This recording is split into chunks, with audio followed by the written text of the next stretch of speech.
Meantime, we are also less than 48 hours away now from drugs becoming recriminalized in the state of Oregon. Once House Bill 4002 goes into effect on Sunday, September 1st, police will give offenders two options: treatment or jail.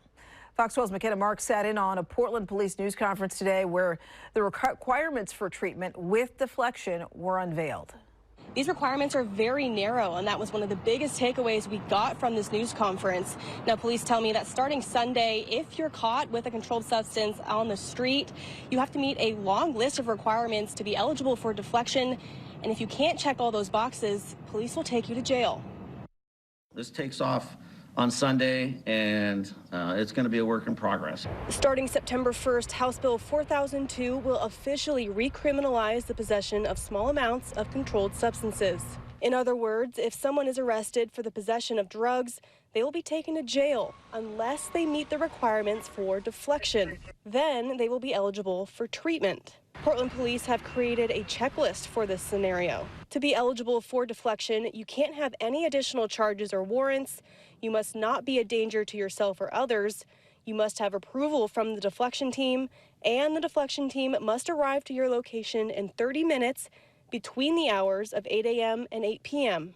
After the person chooses the deflection option, they have 30 days to connect with one of the agencies referred to them.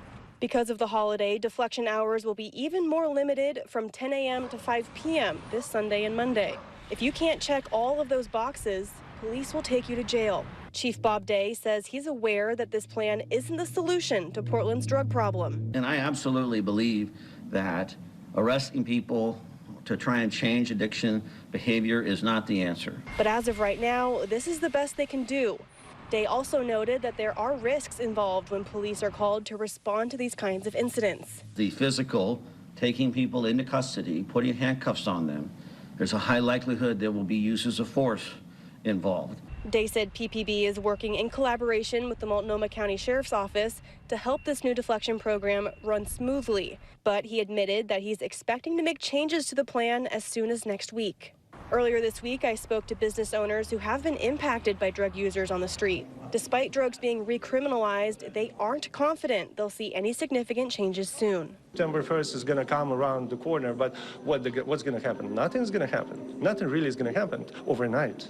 Police say prioritizing these calls is going to be difficult, but they are aware of the impact it's having on local businesses and residents in the city. This is a community crisis that we're facing, and I think the change that was made by the legislature was in response to that, a demand from all of us that, hey, this is not working, this is not acceptable. So PPB is 100% committed to using all of our resources to try and interdict this and be responsive. I reached out to Multnomah County for more information on these deflection teams. They told me that for Sunday and Monday, they'll have about 6 people out responding to these deflection calls. But once the holiday weekend is over, those numbers are expected to increase. Reporting in Southwest Portland, McKenna Marks, Fox 12 Oregon. McKenna, thank you. Multnomah County Chair Jessica Vega-Peterson sent us a follow-up statement saying, quote, "We have also heard loud and clear that Multnomah County's Coordinated Care Pathway Center is necessary and needs to open as soon as it is possible to do so. We are working diligently every day to close the gaps required to open the center."